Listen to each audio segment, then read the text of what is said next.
Yes, sir. All right. Hey, it is 5:01, and I would like to call to order the meeting of the Children's Services Council of Leon County Finance and Budget. And Trinity, if I could get you to call the roll for me. Ms. Richards. Here. Mr. Johnson. Here. Mr. Hannah. Here. Chair Jones. Here. Treasurer Mitchell. Here. Thank you so much. Item 3 is the approval of the agenda, which is before you with no proposed changes. I have a motion by Mr. Jones, a second from Mr. Johnson. All in favor? Aye. Any opposed? Very nice. Show the agenda approved. Ms. Whitley, are there any members of the public who would like to comment? Yes. Very nice. Before the members of the public come up, there are 2 handouts that have been provided. One by Mr. Miller, who I believe will be one of the speakers, so I don't want to speak to that. I'll let him do that. And one from Carmen Connor, who is the principal of Pineview Elementary. That should be in your packet. Thank you. Yes. So, Mr. Miller, if you will, please come to the dais, state your name and address for the record, and you'll have 3 minutes. 3 minutes, okay. Klein Miller, Tallahassee, Florida, 2324 Kilkenny. Thanks. So I was here last month, I guess it was, and we talked about expenses, and I gave everybody a little handout, and I'll be a little concise in this. Like I said before, I think we all need to cut your expenses, need a goal of 10% or less expense versus revenue based on the other counties that I've reviewed. And then what I would recommend is you look at each expense line and ask, do you need this expense? And if you don't, eliminate it. And if you do, see if you can reduce it. That's what I do in my business. If you go with insurance billing, and if we get insurance cuts, we got to cut costs, and that's how it's done.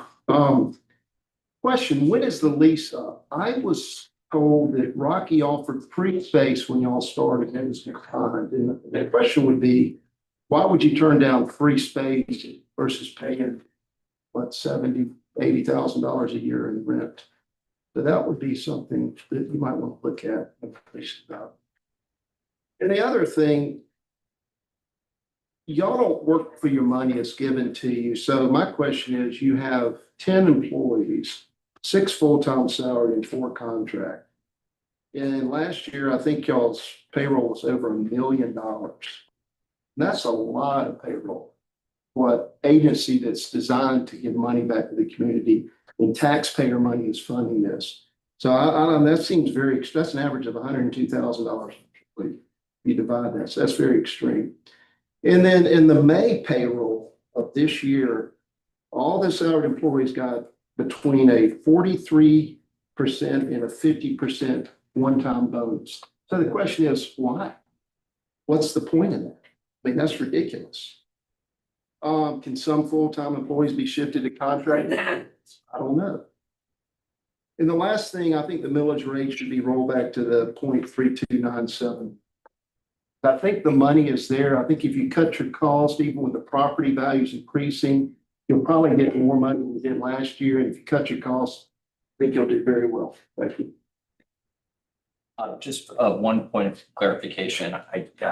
Nobody got a bonus. I do know that it's kind of weird on one document where it shows what looks to be an increase for 1 month, but it wasn't. And Dean, I don't know if you can speak to it. I'm sharing, so I'm gonna I want anybody who's listening to know nobody got a bonus. There were 3 pay periods in the month of May. Thank you. That would be the simple. Okay, that makes sense. So it does look it. So I Thank you. Thank you, Mr. Miller. Sure. All right. Is there anyone Next, else? we have Miss Emily Fritz. You'll come to the dais, state your name and address for the record, and you'll have 3 minutes. Hey, thank you. My name is Emily Fritz. My address is 1433 Bucare Drive. I've been following this council since its inception, and I believe in the 4 years of its existence, you've collected approximately $30 million in taxes, in revenue and taxes. If I'm incorrect, please correct me. Guess I'm not incorrect, okay. My question is $30 million. The stats haven't changed. Problems haven't been solved. Taxpayers have not gotten $30 million worth of results. When the Children's Services Council was during the campaign season, I watched all of the debates. I saw the ads, I read all the op-eds. The voters were told that evidence-based programs. I have this list, and you have executed 139 service provider contracts. How many of these are evidence-based? My guess is very few. I do not feel like you've lived up to the expectations that the voters were given. And frankly, and I hate to say this, but when you kind of have 139 service provider contracts, it looks like you don't know what you're doing. I know that's stern language, but we need to be more focused. Scattering money all over the place will get you nowhere. And also, what are the outcomes of all of these contracts? Some of these are academic contracts. Were the children given a pre-test and post-test? Have you seen those results? What were the outcomes? How are you measuring character? A lot of these are character goals. How are you measuring that? I do see a glimmer of hope in that at the last meeting, y'all said y'all would come up with some smart objectives. I think that is absolutely wonderful. I think once that happens, you'll be more focused and you're more likely to get results. But that's going to take time. And until that happens, I do not think you should raise the taxes on the voting public or the consumers in Leon County by one nickel. Thank you. Thank you, Ms. Prince. And last, we have Mr. Casey Dennis. If you'll please come to the dais and state your name and address for the record, you'll have 3 minutes. Right. My name is Casey Dennis, 8379 Gwendolyn Road. There I come as the CEO of the Boys and Girls Clubs of the Big Bend, a highly evidence-based program that we serve in Leon County. I've been the CEO, I've been a part of this movement for the past 20 years.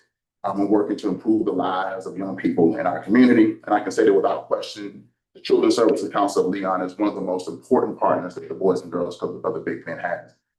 Thanks to the CSC funding, kids in Fort Brayton area and the south side of Tallahassee receive academic support, mentorship, mental health resources, and a safe place to grow and learn and just have a good time. I've seen hundreds of lives transformed and futures reimagined, and that kind of impact, cannot be, is undeniable. I've also spoken to many parents who shared with me how this program has not only provided that safe space for their children after school, but has also eased that financial burden and given them some of that breathing room so they can, make their monthly budgets kind of meet. With so much uncertainty that we're now facing in the state federal funding, now's not the time, I believe, to scale back. A modest increase to 0.375 millage rate is an investment in what's working. It's now time that we protect and expand the services that our kids need the most. If the role of government and public policy is to protect the most vulnerable, then let's let this movement, let's choose to invest in our kids' lives and their futures. Thank you for your commitment to our kids, and I proudly support the increase because I think our kids are worth it. Thank you. Mr. Dennis. That's not a public comment. Very nice. Thank you. So the review of the financials before we get to the millage rate discussion is in your background. I think there's very little. I mean, we sort of did this last month. There's not any difference. We are sort of straight. We are on target for everything. Ms. Snyder, I don't know if there's anything that concerns you. If there's Ms. Snyder, myself, and Mr. Grayson, the CPA. met and kind of walked through all aspects of the May budget. And I'm comfortable with all the numbers. Is there anything that that stands out as kind of, other than kind of that 1 point of salary of making it look like there's this big bump? Okay. Why we're really here is to talk about the deaths and military. The three members of the public who came, I very much appreciate you all coming in and, you know, raising your concerns and thoughts on what we should be charging. This year, Mr. Strong, we need to do it approve. Oh, you know what, thank you. Yeah, let's go ahead and accept the. I have a motion and a second. All in favor, say aye. Aye. Any opposed? Very nice. Show the May 2025 financials adopted. 70. Item 6 is the military discussion. So here's what we've done. Each year, we've tried a slightly different approach to put into a picture the amount of money that we could collect. And there is no magic to any of these four numbers, but we have used them in the past and they've worked well. But if there's something that you could, another number you'd rather consider for a millage rate, we can do that. Statute puts a cap at 0.5 mils. So we use that. We also use 0.375, which was the number we used for the first year. The second year, there is also 0.3477, which is the current rate that we are collecting. And there is also a rollback rate, which the idea of a rollback rate is to collect the same amount of money for 25-26 that we did for fiscal year 2024-25. So those are the four numbers that are on your summary piece, as well as long spreadsheets that Ms. Snyder has prepared for us. If you look at the summary piece, the one that Ms. Snyder handed out, and I don't know if there's available to the members of the public, but we can certainly make it is. This one. Yeah. So that they can follow along. In the first box at the top on the left, you'll see those four millage rates I mentioned. There is a reserve fund that the full council established 2 years ago of 10%. 2% for catastrophe happening, and 8% for contingency. Here's the important thing. Let's just, in round numbers, let's say we collected $8 million. That means that 10% has to go into the reserve fund, which would be 800,000. Let's say this year that was last year. Let's say this year we collected 8.1 million. That means 810,000 needs to be in the contingency fund. That just means 10,000 more. It doesn't mean an additional 810,000. So that's not a growing pot, except 10% of that which we collect. If we should collect 7.5 million, that would only be 750,000, which would mean we could take 50,000 out of contingency and put it into the general fund. So that's the second box, the one on the right-hand side. Looking at income that we have derived, we've derived just under $865,344 from our FL class fund balance. So that is income that the taxpayers have not paid for, but we have an additional $865,000. The box next to that is the amount if we, depending on the millage rate, what we would need to add to the contingency fund. Continuing down, you can kind of read for yourself.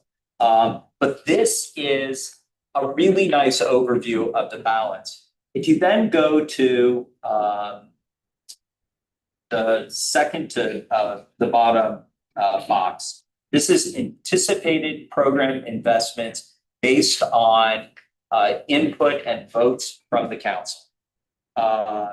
And again, Dina's done a nice job of lumping them all together in the four pillars: family supports, kindergarten readiness, youth development, and program supports, with an anticipated total of $7.221 million.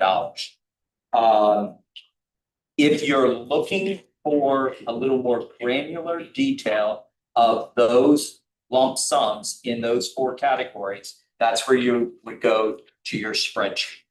And it's the one that is in blue and gold. That spreadsheet is how the Snyder has broken it down. And I hope that will set us all up for a conversation. I will point out just a couple of things.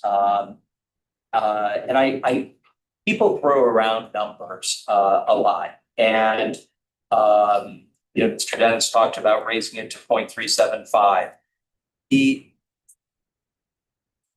2 years ago, when we rolled back the rates, it sounded like we would be collecting what we had collected that year, which was more than enough to fund the programs that we had agreed to. And I remember there were people that came in to comment what a bad idea that was. And outside of even investment income, by rolling the rates back, we collected $600,000 more than we had the prior year. So our goal was to break even, to basically show no difference. Yet we still raised $600,000 more. And then on top of that, our investment income, because this board took what I think is a really responsible move and put it into a fund that generates additional safe and statutorily approved, but additional revenues.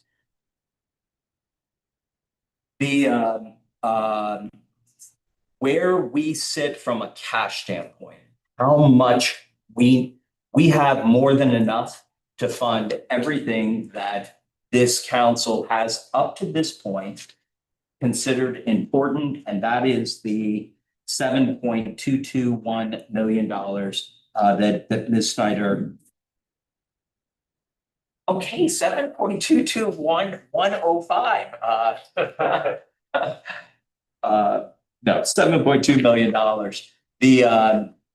So we have enough to fund that. Keep in mind, we also have a contingency fund. Keep in mind, we also have fund forward. It was the will of this council to, from the very beginning, we knew that there were things that were going to start to cost money that we didn't know what we wanted, but we didn't know what we wanted to fund. So we wanted to continue to grow the amount, recognizing that at some point, the dollar amount was going, the programs we were funding were going to start to get expensive, and we wanted to make sure that we were riding on top of the wave, always having enough money to fund those priorities of the council. I feel very confident saying, regardless of what this council decides, if it's a rollback, if it's leave it the same, if it's raise it to 0.375, or that it's to max it out, we will have more than enough funds enough money to fund all that we are currently obligated and then some. So with that, I'm going to stop and open it up to any questions or any comments that the members of the Finance Committee had. One final point I will make is that in the past, the Finance Committee has made the decision, and if you look, there's 5 of the 10 of us who are here, 5 of 9 of us. One, the judge is not allowed to vote on the millage rate, so it's 5 of 8. I don't think we need to make a recommendation to the whole council because there's 5 of 8 of us anyway. But if, in the past, we just brought this forward, and, you know, let people, hear the comments, and somebody makes a motion and we move forward. So with that, that's ultimately our goal of the whole council, but I am happy to answer any questions. And more importantly, the smart lady, Ms. Snyder is. So first, the interest income or investment income is very impressive. Is that over 2-year period, 3-year period? When did we first get involved with FL class? It's not up until 2 years. Do we know what rate we receive with FL class? I can tell you that it changes. Daily, right? It pretty much changes on a monthly basis, and oftentimes it won't change very much at all. And when did we start I investing? want to say about 18 months ago. Late 23. Yeah, it hasn't been 2 years. And so that is $865,000 of interest earned off of the money we had invested with FL class. Correct. And what Dina did, it took us a little while to establish the accounts, but essentially we use it as a checking account, Yeah. but all of the money gets the advantage of the interest rate. Right. We're investing in something similar, just not FL class. Correct. FL Prime. FL Prime, right. So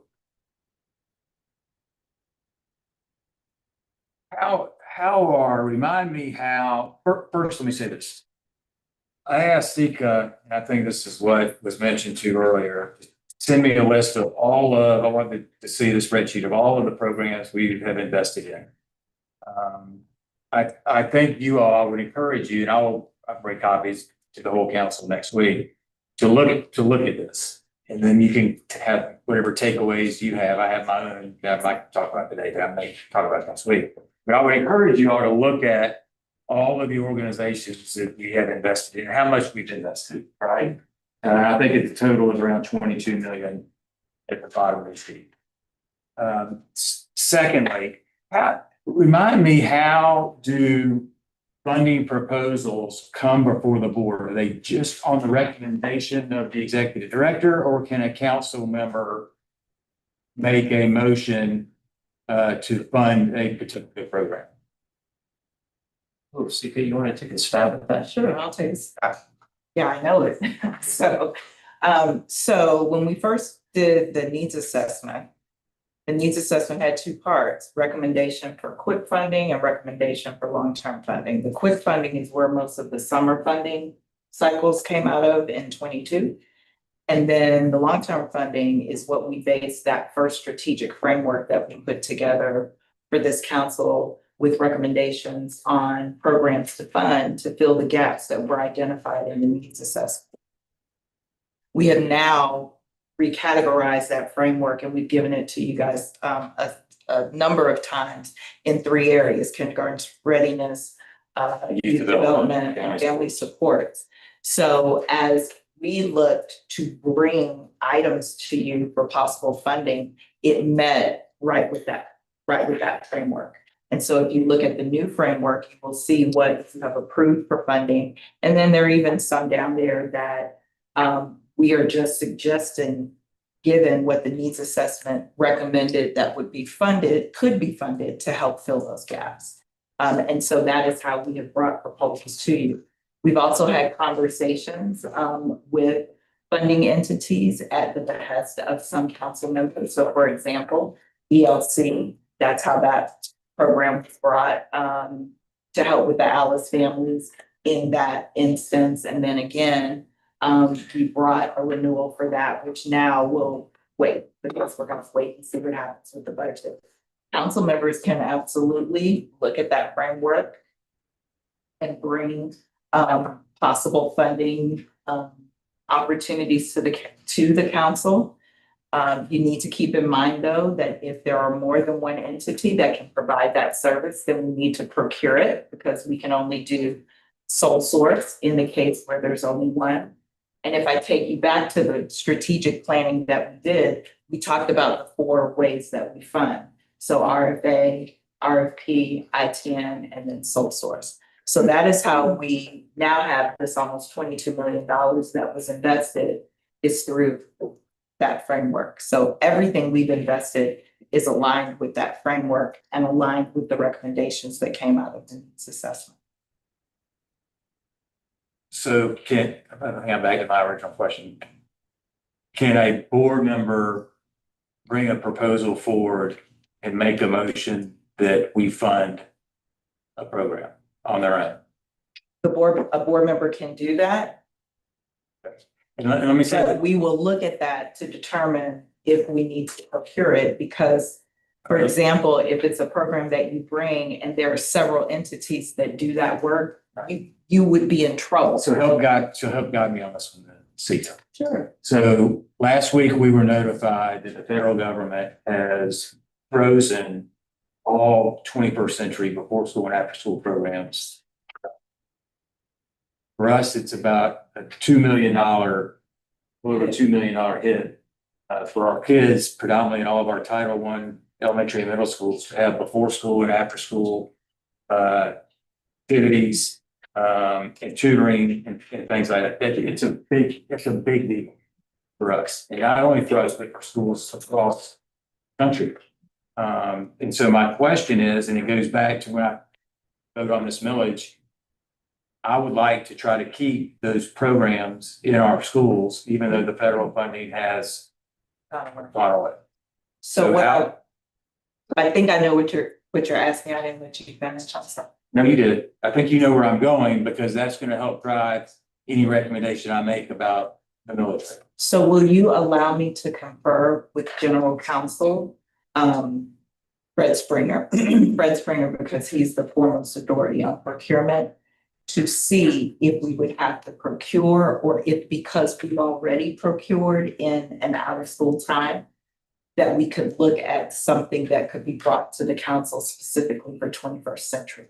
I don't want to opine on that without having that legal. No. And so we will go back and do that and have that. put So I have asked our team to put together a proposal that would save the program in Lehigh County for those children and those parents and those families. I'd like to bring it back before the council next week, but that's also going to potentially drive a decision that I would recommend on the village, because in order to pay for it, it's going to take more money. Right.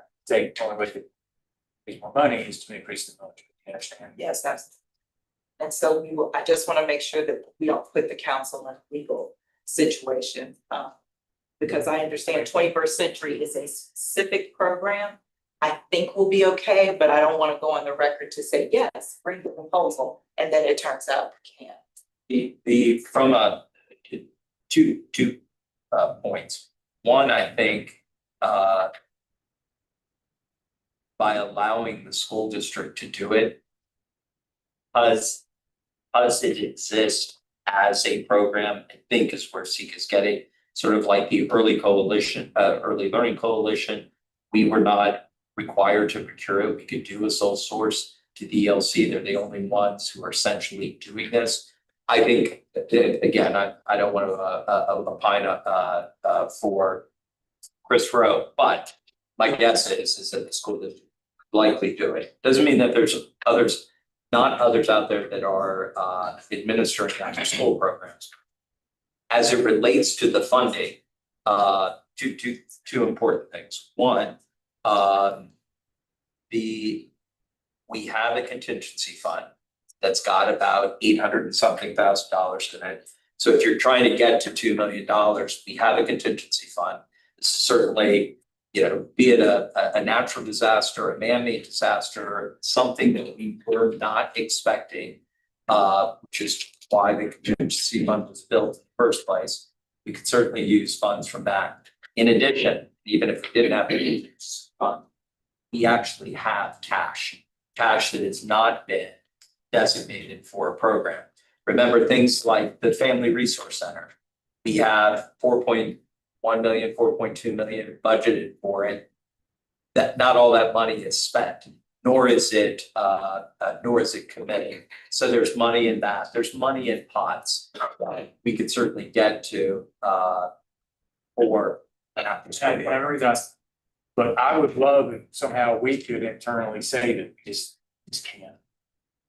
The final thing I'd add, and this is, there are opportunities for grants, and as money is being frozen, there is money being created in pots where people can apply for grants. And I do think we need to sort of restart that conversation and find people who do what the CSC does to help us find money that's out there and will be available.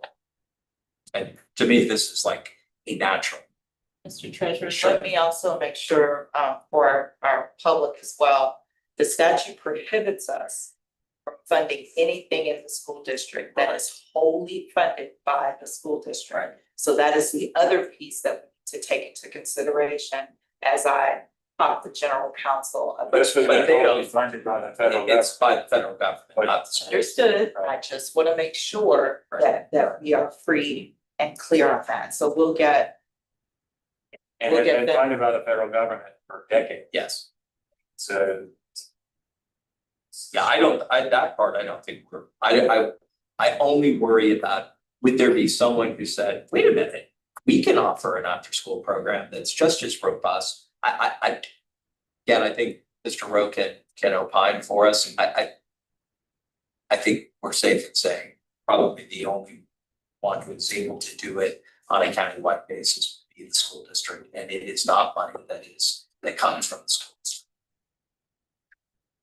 Ms. Richards. Without, is it going away without being from CSC? yes, There's no, we had no mechanism internally to. there's no funding at all. How many schools are you in?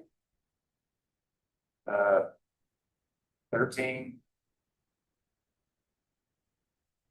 He's at full grade, so he's saving us there. But all the other ones we have no place for these kids to go. Yeah. Go to the street. Yeah. So. Mr. Johnson.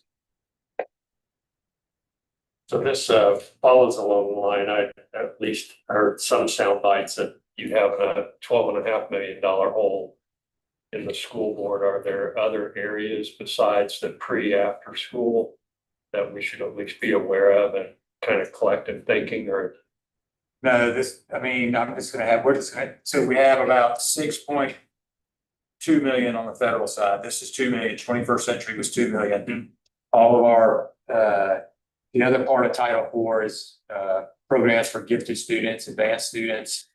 A lot of our beginning teacher training, mentors for teachers, all of our professional development funding for ESOL students was in Title III. It was also frozen. So in all of those titles, Title II, Title III, Title IV, Part A and Part B is a little over 6 million.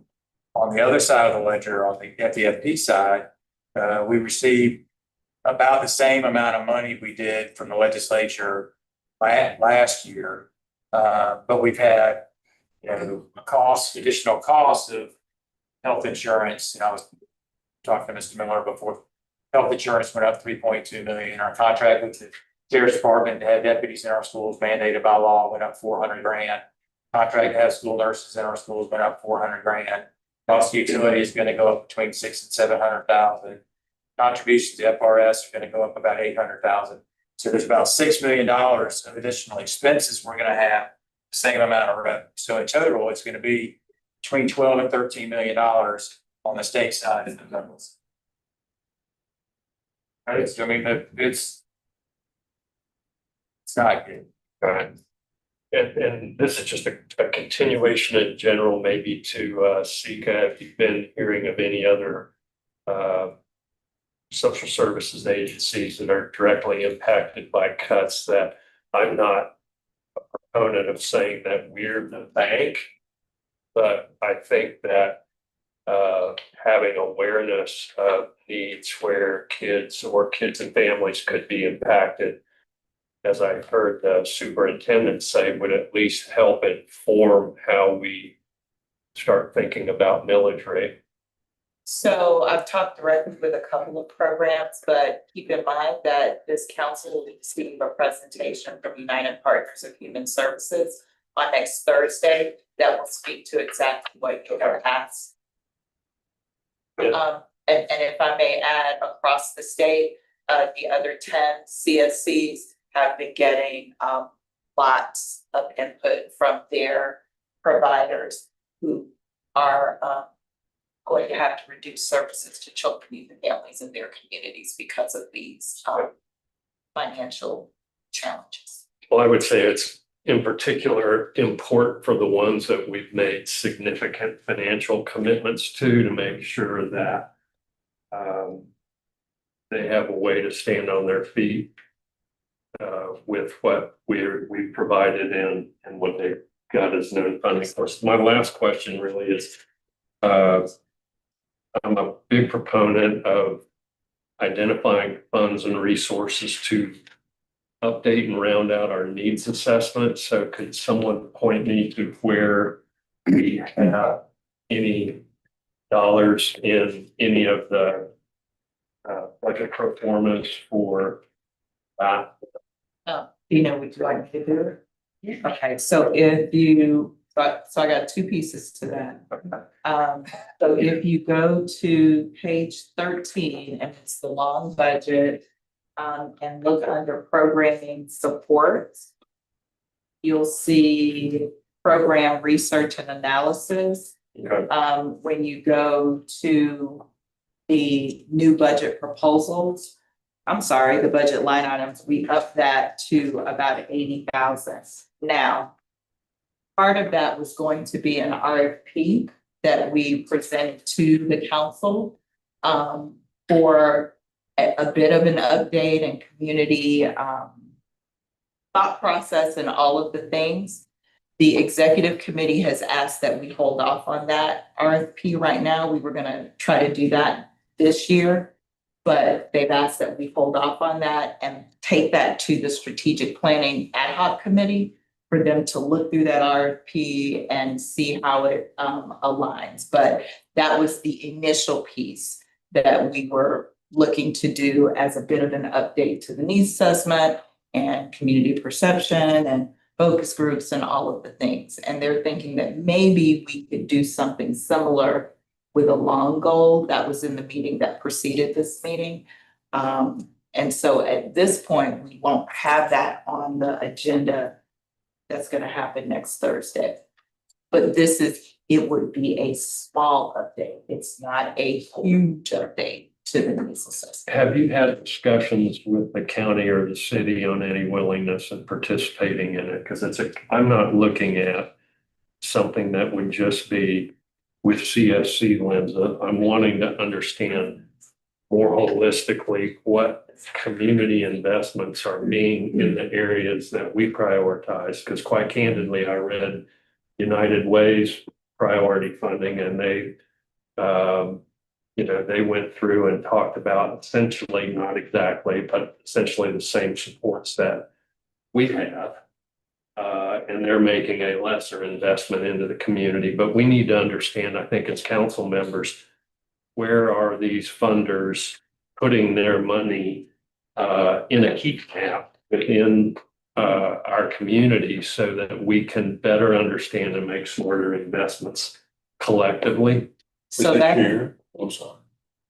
Mr. Chair, one of the things that that occurs, I believe it's annual or semi-annual, and that's the Alice. Right. And that Alice report is a needs assessment of its own that is, and they look at the overview of all of affected populations, and that informs. It ordinarily informs what we do in terms of the CHSP process. And those monies that come through our community, through community service block grants, and community development block grants, you'll recall that I believe it was the city and the county human services directors came to us to talk with us about what that collaboration would look like. It may merit of additional conversation potentially, but what they wanted to do was to give all children issues to us and then leave everything else to the other, which this was created to not supplant, but to be in tandem with already existing money that was found in our community. The piece that was compelling to me in the initial needs assessment is it started inventorying service providers in the different areas. And I can't remember, it was a large number of service providers that So, was identified, but it fell short of heat mapping where they actually provide those services so that they could be linked up under our areas of focus. yeah, so I'm only gonna defer And then to, I'll stop. no, it's okay. So there are a couple comments, but let me get back to your original question. Yes, we're in conversation with them, but I think it's important to understand that just as we are being requested possibly to fill these gaps that are being created by the lack of funding, the city and the county also are in a position where they are being, the same request to be made of them. So that's number one. Number two, I am going to defer to Holly, but let me say that part of the needs assessment, we're doing what we call the CPI. So that's community program inventory. So it was looking at all of the nonprofits and what they're doing. And yeah, there are like almost 2,000 of them that specifically speak to children, youth, and families. They serve one or they serve a lot. So that's the first thing. Then the second piece of that was an informative program inventory that looked at how many evidence-based research supported programs were going on. And the number is very few. The other thing that it brought to bear, though, was that a lot of the impact is happening through these emerging programs. So we call them grassroots, and grassroots tends to get this very flowery look. But what it is are really programs that are in those communities that we're trying to serve that have not had the breadth or the depth to get into that research and evidence-based and all of that. But I am going to defer to Holly McPhail because she was our specific contact with QQ Research, and I think she can speak more to the second part of your question. Thank you for the question. Thank you for the opportunity just to provide a little additional insight. In our the CPI, the compendium of the program inventory, we did code each of those organizations that were open or active in service delivery to I'm calling the 8 impact areas. So we do know where they fall, and there was a lot of crossover. What was very difficult at the time, because we were coming out of COVID, was understanding your heat map where service delivery by zip code and or census tract was occurring. That is the part that did not take place during the needs assessment to the level that we would like. We are currently in conversation with our partners at the county of looking at how much we're investing heat map wise in areas and then color coding them based on our 3 recently identified priorities of kindergarten readiness, youth development, and family family supports. I believe that the idea is to layer those in with the investments that are happening through the Community Human Services Partnership, as well as other investments from the city and county. At this stage, I am not sure if the United Way is also preparing those documents to join to kind of share collectively, but our counterparts at the county right now are pulling those together, and we are a part of that. So we hope to have that to you soon.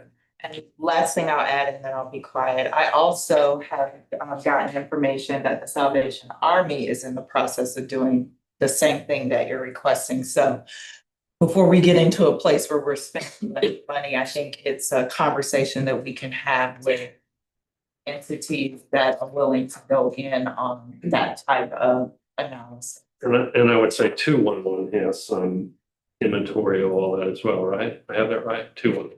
Who's that? Correct. They Somewhat. And I don't need to go into it. I'm like, this is classic in the social services arena, I think, that the service delivery is not as integrated and thus optimized as it can be. And if we're going to meet our objectives of being a catalyst for change, I mean, it influences the way I would vote on anything very directly to make sure that we're moving in that direction to leverage what we started with our initial needs assessment. And I know the last thing I said, it was the last thing, but this is really. Oh, it's the last until the I next. promise. So we have been in communications with the city and the county and 211. And United Way is a little bit a part of this to try to really create what's called a community information exchange. And the exchange, if we're able to do it very similar to what the city of San Diego did, speaks to exactly what we are talking about.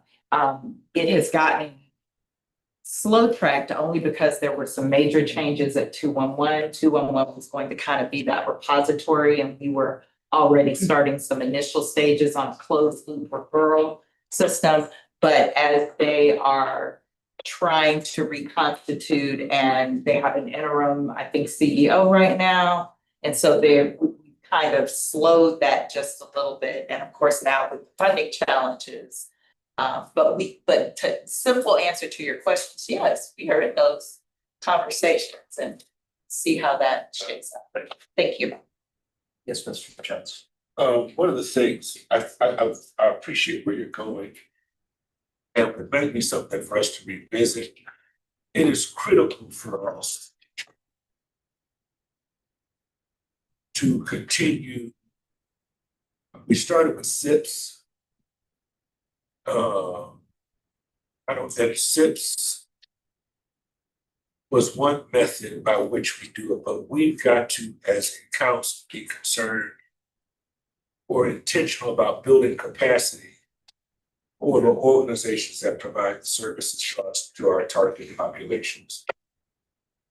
We realized that from the very beginning of the needs assessment, we talked about although you can cite 2,000 firms, but the capacity of those firms to be able to do the work, to be able to provide the analytical return of information that measures impacts. And so I think that's also something else that we have to also take into consideration. And what will be the paradigm by which we inform that capacity building for those targeted firms that meet our need. Because at present,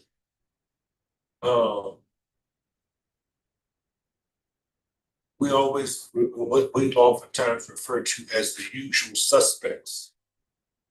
But there's also the issue of bandwidth for the usual suspects and others. And so as we talk about revisiting our needs assessment, that was one of the integral parts of that recommendation, was that we would be involved with capacity building so that we were able to meet the needs of our target population. So I look forward to this. We can perhaps also add that on our list of be a part of our conversation for the strategic plan. Straight up. So I just realized in the back of your folder is The right. The orange and gold, or the blue and gold, is a list of. So, yeah. By broken down by category. Very enlightening. A couple of points, and this goes back to the meeting we had prior to the finance committee meeting, and that was the executive committee meeting, where the discussion was on sort of doing an update to the needs assessment and doing a public perception evaluation of the Children's Services Council. And Mr. Watts at the time was like, I'm not sure we need it. For me, it's not a matter of, do we need it? Would it be nice to have? Yeah. But if you think about everything we're talking about, you know, I hear Superintendent Hannah talk about 21st century dollars that are frozen. They may appear in a different bucket. I hope so, but there's a little bit of a crisis, and that is the reason we created a contingency fund, hoping that we can meet crisis. But when I think about worrying about capacity building at a time of crisis, like no offense, but if the crisis is 21st century, I don't need to build capacity. I got it sitting right there. I got the schools ready. Like, that's a nice to have. One of the reasons I voted against the capacity building 200, well, what turned into $260,000 was because I just wasn't sure we were ready for that yet. At this point, we're going to hear from social services organizations of crisis after crisis after crisis. And there are, I'm sitting there looking at a small cadre of the providers who are already there. No, and I'm not saying that the smaller organizations don't have the ability to serve us at some point, but heavens, during a crisis, I don't want to learn sort of as we go. We've certainly learned that there are times that we've given money to some of those smaller organizations that have abused that and haven't done what we've asked them to do. Like two. Yes. Okay, that we know of. I mean, I don't think that now is the time to start worrying about the small dollars when we have big programmatic dollars that may need to go someplace. And I'm not saying it's not important. I'm just saying it's a nice to have when we have need to have. I mean, I do. I think about those young people that are part of the 21st Century Grant programs that, okay, after school, where are they going to be?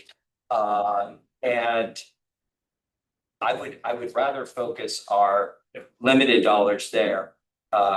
Ms. Richardson, then Chair Jones. I was looking at this while everyone's talking, but we previously funded the 21st century. A piece of it.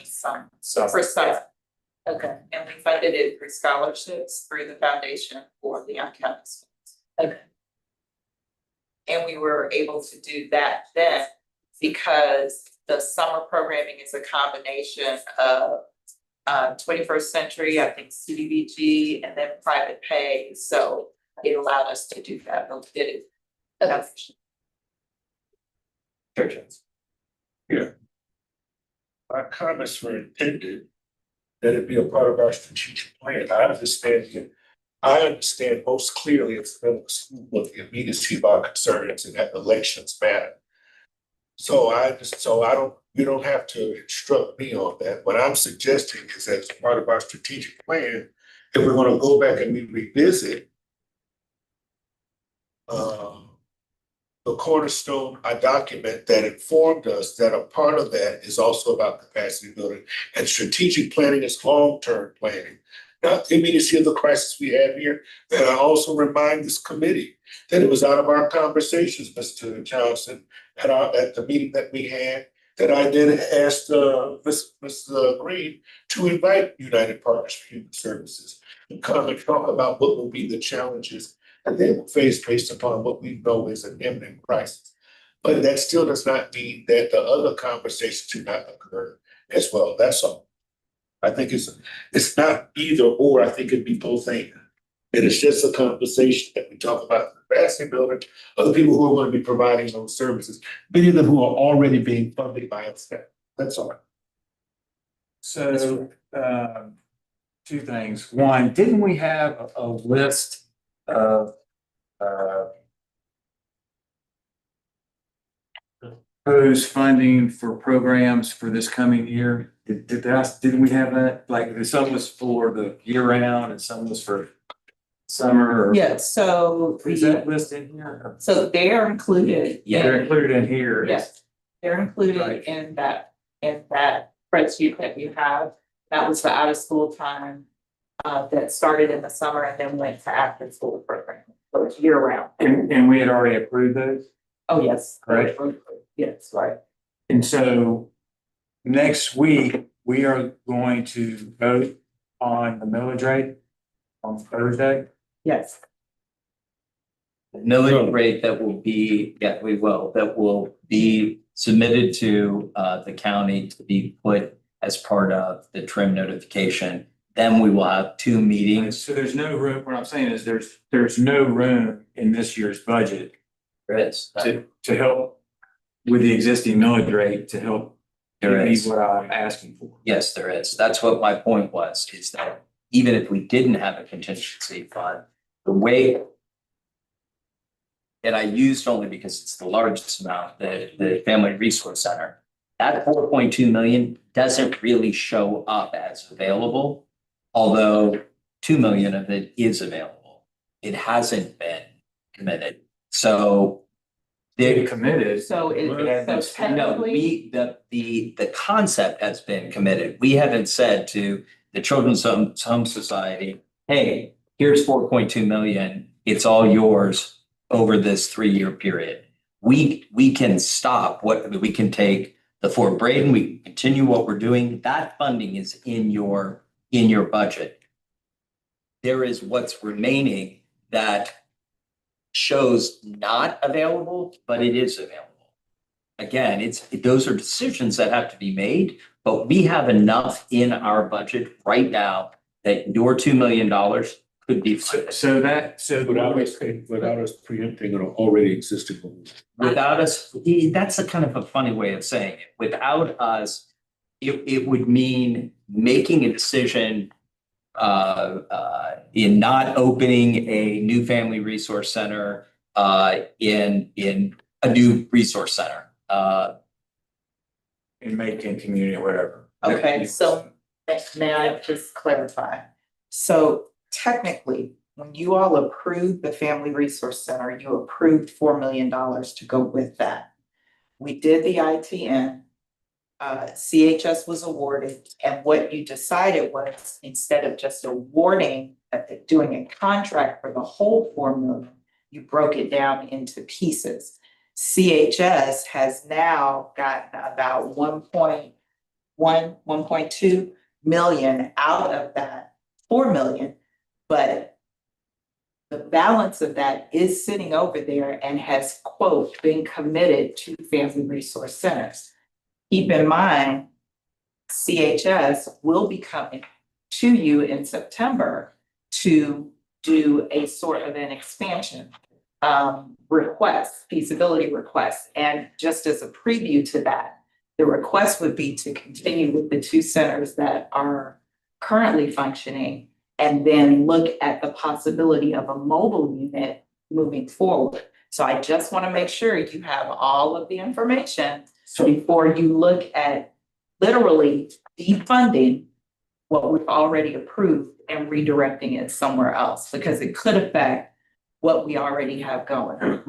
Yeah, we've already committed the money, and the money's not available. Okay, we haven't committed the money. That is just inaccurate to say. If there's right here on the books, it's an award for $4 million.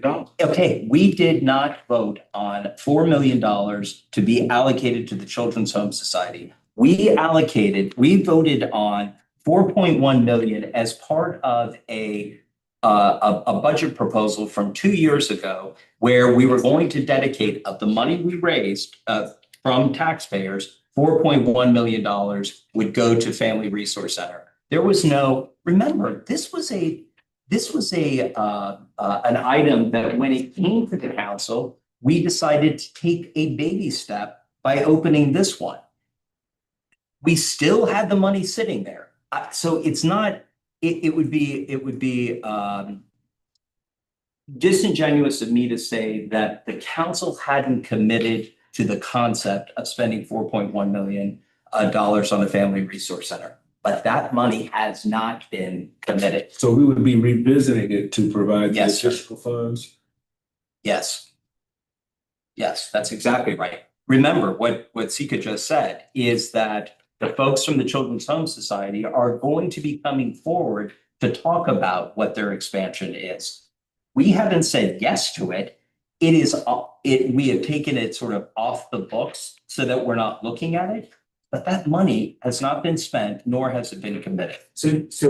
But we said yes to here and Fort Brady, right? Yes, And that's it for now. yes, and But did that come, employees to did that, be did that in come, those. did that come, those two come with a $4 million price tag? No. No, not at all. And that's what it's saying. Here's how much we've spent so far. So that would CSC, not CSC. Yeah. What I'm And saying, it sounds to me, it sounds to me as if the only money we have available is the money that we have reserved in contingency, right? No, that's not right. So I think what I hear you saying is, then if, that we've given them these two, this place and Fort Bragg, Yes. right? They can come ask for more, or we can say, you know what, we have another crisis with 21st century problem. We want to reallocate 2 million of that to this other program. Mr. Hannett, those here and Fort Braden will have continuing funding going forward. So again, like I said, I don't want to make it sound like none of the remaining money is sort of committed. But in this year's budget, we have it been sitting in the pot unspent right now. We have enough to pay for your $2.1 million. It just means making the decision of not opening a new family resource center and on opening a new family resource center. so if I may, I do feel like I need to clarify. So if you look in the budget that we have now, and you go to family supports, you see family resource centers, and you don't see a line there. You don't see any money there, because the money that would be used to operate the family resource centers in the coming year, we said we would do it until 26, is coming out of the balance that's left in that $4 million. That is correct. So if you effectively take that, you are effectively closing the family resource center. That is fair. There is no money. I'm not suggesting that we take $2.8 million. You asked the question, could we fund 2.1 million for 21st century? And the answer is yes, we could. And still have this and the Fort Braden running. And we have a contingency fund that's got $850,000 sitting in it. Right, but something would have to give in order to move money back in there to run those programs through 2026. Not this one and Fort Braden. It would mean opening additional ones. Yes, you guys, look at the balance. Look at your checking account balance. If you think it's going to cost $2.8 million to run this center and Fort Braden over the next 1 year, you're wrong. No, I'm not saying it's gonna cost that much. I'm saying the money to run them for the next year comes out of that. That's Yes, all I'm saying. 100%. 100%. I'm saying there is enough money in that after you pay for Fort Braden and this center to cover the cost of, and I'm just using that as one pot. Your contingency fund, and we have other pots of money where there is a balance left over. So there's a reason that we're generating the amount of interest that we're generating. And that's because we have cash on hand. Yes, the council has made decisions to fund programs or fund programmatic areas. We haven't made the decision necessarily to fund programs. What you see, and this is why I did the overview for you, the $7.2 million, $7.221 million is what that actually includes all your family resource center. That's everything that this council has made a decision on. So, and again, they're programmatic areas. They're not specific. And those aren't my numbers. Those are our chief operating officer's numbers. So if I may, I just want to make sure that we're all speaking from the same sheet of music. So when you look at the summary sheet, under family supports, under anticipated program investments, it says 1.1 million, which is consistent with what we have on the budget, 1.1 million. But if you look, that 1.1 million is for continuation of family strengthening and care and education. It does not include family resource centers because we encumbered the whole 4 million over here and do not account for it in the budget that was coming up for 26. So if we add what we think family resource centers will cost with an expansion request, I'm not sure where that request is right now. About what are they looking at right now? They asked, it's about 1.4. So 1.4. Request. Yeah, that's to maintain what they have right now, no expansion. No. What is left over though is an expansion request. If we just run this for through 2026, that 1.4 million, we've spent 1.1 million. Quick math tells me that's 2.5 million. It leaves $1.5 million. If we make no other decision, that was all my point was. You take that 1.5 million, you add 850,000, that's 2.35 million. That funds your $2.1 million deficit for 21st century schools. That's my whole point. And that's before we ever even touch another bucket.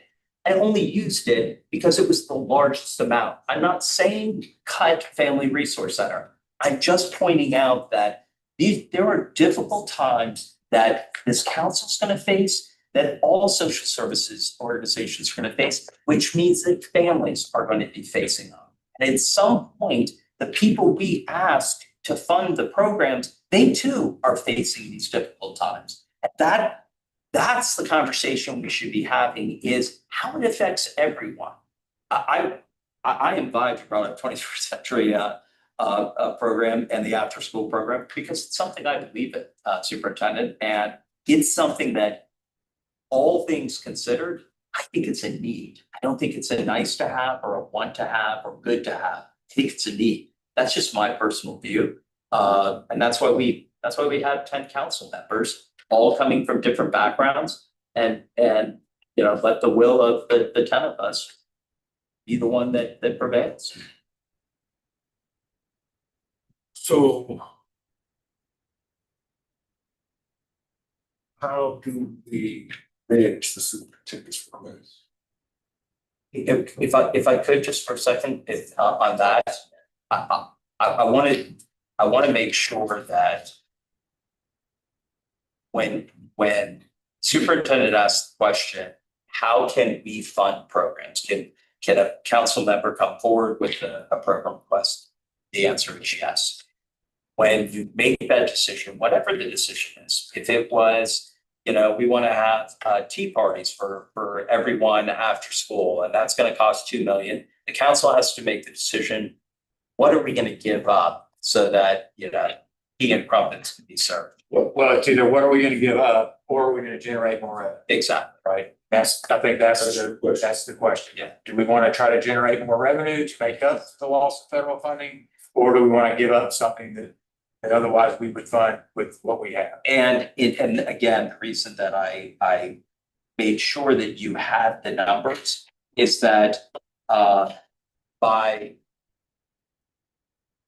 it is, regardless if we pull back, leave the same, or raise the millage rate, we're likely to generate additional dollars. We show the rollback rate generating 0, and it actually shows a very slight decrease. Very similar to what we did 2 years ago that generated 600,000. I do not believe that an additional 600,000 would be generated this year, the same if I were doing the rollback the same way it was 2 years ago. Do you remember that meeting where I said I expected it to be around 300,000? I was very surprised to see it generate 600,000. What I would say to you is, you're looking at numbers. These are the most conservative numbers that you can imagine based on this millage rate. And if you keep in mind that a rollback rate on here, the same process that we are using, if we had used this 2 years ago, it would, again, the 0.3297 would generate $600,000 more than we did this year. Actually, a little bit more because we generated more. So the millage rate is always growing. So look, I know this community well enough to know that if we went before them and said we're increasing the millage rate to 0.4, whatever it is, and this is the reason why, because the federal government has cut off funding for our Title I schools for kids to have before school wrap. This community would support that. If we're gonna make that decision, I would just say, base it on something. Like, we have money right now that we could make those differences up. And if, let's just say, just because the number is here, it's closest to 0.4, so superintendent used the 0.375. We would generate $9.7 million, right? That is, again, obscenely conservative. We would generate well over $10 million. What all of the programs that we are talking about, including the Family Resource Center, is 7.2 million. That leaves a difference of 2.8 million, and that's before we go after any cost savings or any of the funds that we have on hand, and including our contingency. Mr. Johnson, so what would you recommend? I'd leave it the same. I mean, that's what I would recommend. And we would- 3.47? Yes, and we would generate $9 million again. It's a guess. I am not the perfect mathematician, but I would guess we would bring in about $9.4 million. Mr. Johnson. Just a question for Councilmember Hannah. On the $2.1 million hole they have, what is the start time and what's the run rate? So like, when does that $2.1 million start, and is it equally incurred across 12 months, or is it just the months of the school year? And so We are in the process of developing, Brooke's gonna develop a proposal, we're bring a proposal back to the council, but I'll have more detailed information on it. okay, and that's fair, but in my mind, I'm going in thinking about our ability to solve, assuming it passes legal tests on it, would be, is there a way for us to straddle our fiscal years with that 2.1? And that's the question I'm trying to solve to, is, are there contingency funds that are completely unspoken for right now in the current fiscal year? And I heard maybe 800,000. Would that take you up to where we would be in a new fiscal year for new money? So we can straddle fiscal years. Yeah. And you were right about the 850,000, I think. Is that what we have in the contingency fund right now, Tina? There, that one shows the total between the contingency and the catastrophe, so there's Right. about 600 or so thousand in it. Combined. Yes. Yeah. I do wanna, if I may, Mr. Yeah. Treasurer, I do wanna just have us keep in mind that a catastrophe, there are specifics for how each of those are to be used. And so I just wanna, again, go to our general counsel and just make sure we're staying in the realm of the council approved uses for the contingency and catastrophe. But again, and that's a good point. If we were to use it all, let's just say for one purpose, and we have the ability, we made that rule, we have the ability to change the rule. So if catastrophe of the 2% only qualifies for a natural disaster, right? That was a rule we made, that's a rule we adopted. We certainly have the ability to change that and to sort of take, the whole concept was to have a fund that we could use however we wanted if a crisis occurred. And that is what could be happening right now. So are we bringing back before the council X number of options? Yes. And are these the options? These are the four, that, like I said, any number can be plugged in here, and it's easy to generate what would be, again, on a conservative basis, what the number would generate. It's never been the number that's here, the estimation. It's always been more that we generated. But so if you wanted to, you use like 0.4, yes. Dina can run that number for you, and we can add it to the list for consideration. Wait, real quick. Yeah, and just, We have a chart that's kind of set. yeah, and Dina, maybe what we do is for the full council meeting is we we do them in order of millage rate, low to high. So the 0.3297 is the rollback. 0.3477 is our existing, and then do it, make sure 4.0 is there for the superintendent. But maybe a couple in between as well, just so people understand, kind of what happens when you raise it 0.05, something like that. Superintendent, would that give you yeah. Trying to figure out the math in my head to get between, how do I get from 0.375 to 0.4? How much is 0.025, right? And struggling with the math right now. Holly has the chart. Yeah, it's about Literally that she can plug it in. $50,000. It's not but if your number that you're looking for, if it's the number and not the rate, sort of like you. So I think that the council would have to. Do you What is want the- point It's at 0.4, at 0.4. Check, I did it right. should It would be 10 million something. 10.4, it's 10,416,571. All right, The projected annual increase would be 1.576. so 10.4. And right now we're at, so it'd be 1.4 million more than we're generating now. And that's at 95%. Wait. It is at 95%.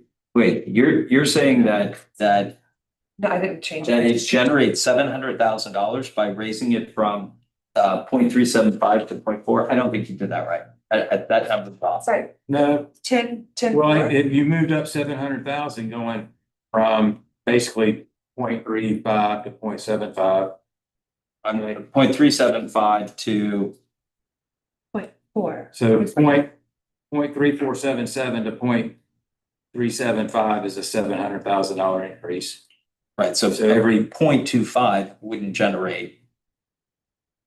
Another 700. Yeah, I don't think it will. 0.375 is 9.7, 0.5 is 13. Well, I would kind of, all right, we'll have the answer for you. Right. So the question is, we leave the millage rate like it is and put some other programs that we were maybe going to expand on hold in order to fill this gap. Or you increase the millage rate to 0.4 and then you still can fund an additional family resource center or whatever. Right? And if That's you're a good question. yeah, and by the way, leaving it, and we're just because you mentioned it, leaving it where it is, my guess is we'll generate about $9.4 million. And I encourage you to look down to the total anticipated program. If we touched nothing, we didn't go into contingency fund, we didn't go into funds that haven't been spent in certain programs. Our total anticipated program, this is before any conversation about additional ones, is $7.2 million. That leaves a difference of $2.2 million. Again, before we touch anything and before we generated 1 penny of interest.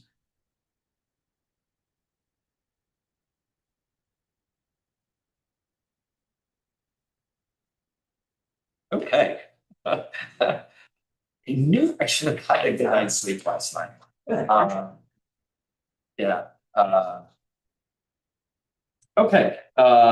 So our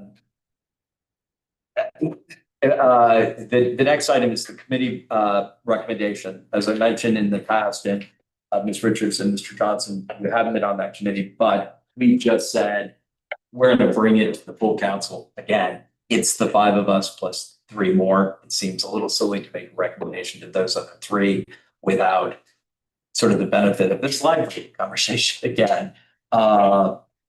So, and I'm open to a motion if people would like to make a recommendation, regardless if it's, but I do need a recommendation of either a millage rate or not bringing a millage rate, but rather bringing several options to the full committee a week from now. Make a motion to bring several options before the full council. I have a motion and a second. Any discussion? Who do you want to? Any public comment? Who do you want to give the second to, Treasurer? Whoever you heard first. I mean, Give it to Mr. Hannah.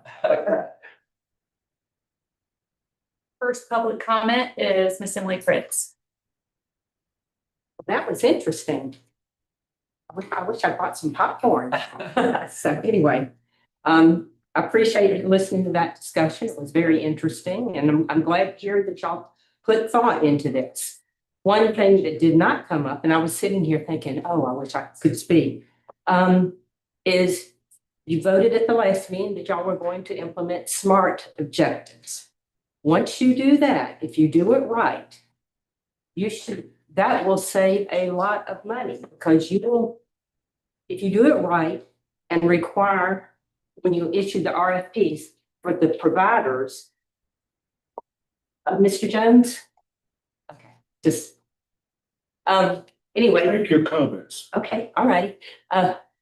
Anyway, if you require the providers to implement SMART objectives, you will serve more children, you will get more results, and you will save more money. And that is another option for you. Now it will declutter what you've done. Once you do that, you will probably not have 139 service provider contracts. You may have 30 service provider contracts, but those will be valuable contracts that will serve children and get the job done and give you results. There's not a single person in Leon County who doesn't want children to be served.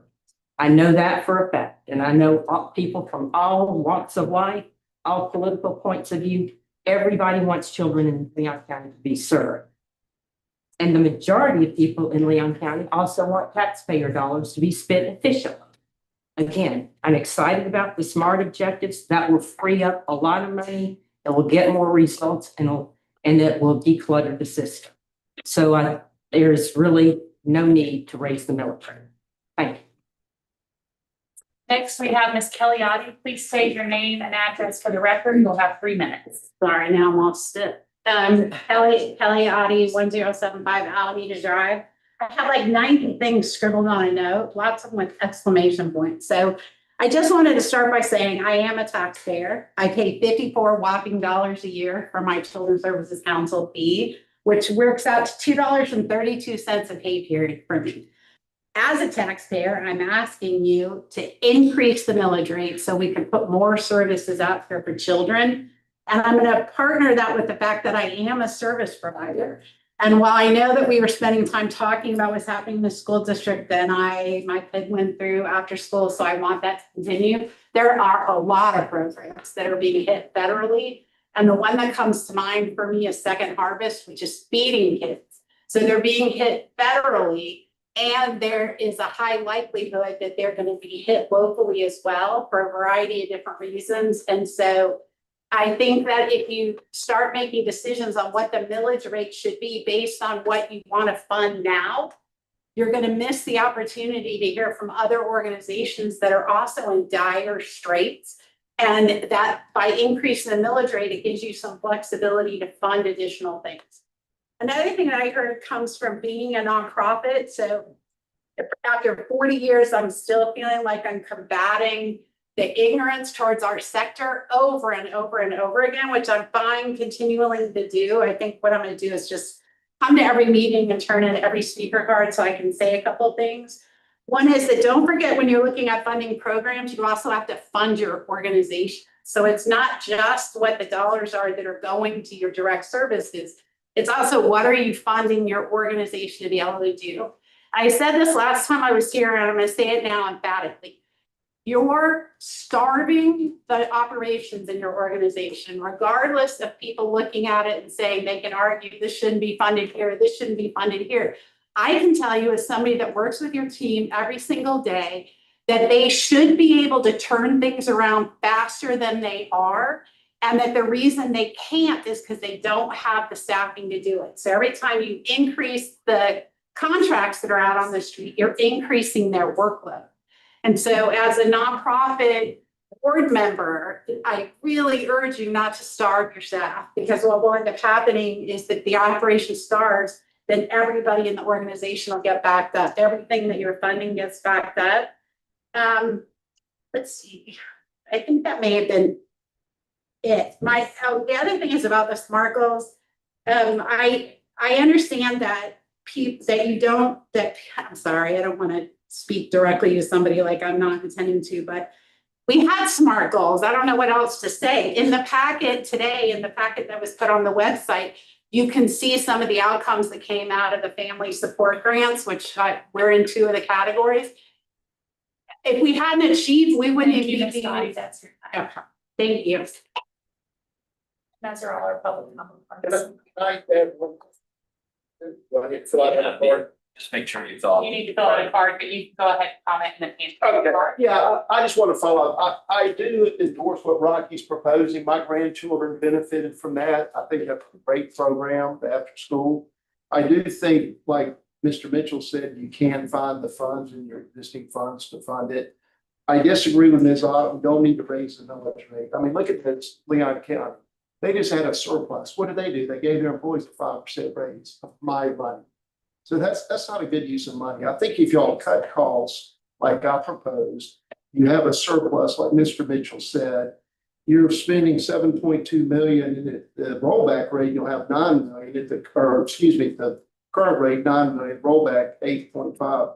So there's plenty of funds there. So I think we do our due diligence, cut costs, worst case, keep the millage rate where it is, fund Mr. Hannah's program. And if these other programs don't get their money, that's too bad. And that's America, that's business. Now, not everybody gets what they want. So I think that's what you should do. Thank Thank you. Anyone else? Having, no, Mr. Klein, I need a card from you. Thank you I think he gave one to you. for the other. Okay. I'm supposed to have one for each council. So I have a motion. No more, No, right? public comment. Thank you. I have a motion and a second. All in favor of the motion of bringing multiple millage rates, and we will put more on the list than just the 4, say aye.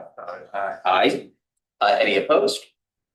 Very nice, the ayes have it. Our next meeting date has been moved. It is hopefully the 10th. Hopefully September 10th at 12:30. I know that it works for 3 of us just because we were in the room. It's a long story as to why we need to change it, but it's September 10th at 12:30. Sandwiches will be served. Will work for you. It will be. Perfect. Then that's, it works. Then I have to do the meeting too, so. That's perfect. That's perfect. September 10th at 12. Very good. All right. Yes, thank you. So our next meeting date will be September 10th at 12:30. The next meeting. Yes. 2:30.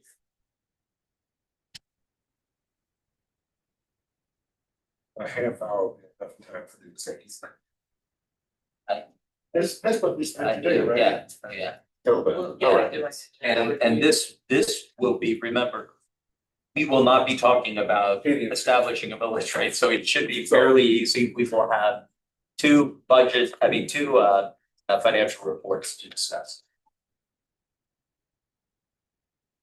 Yes, yeah. Thank you. Just, this came up in the executive committee, but because of a meeting with the, on Blueprint, we have changed the trim notice meeting dates, and they are now going to be September 18th and September 25th. And that's right. The executive committee approved bringing it forward to the full council, but just for your information, September 18th and September 25th be the trim notices. Anyone who is listening to these comments, please remember that the next council meeting next Thursday, where we vote on the millage rate, will really be the meeting to be at, because that will be the notice that goes out, or that will be the number that goes out as part of the trip notice. And item 9 is a committee member comments. Hearing none. Hearing none more. I consider this meeting adjourned at 6:00.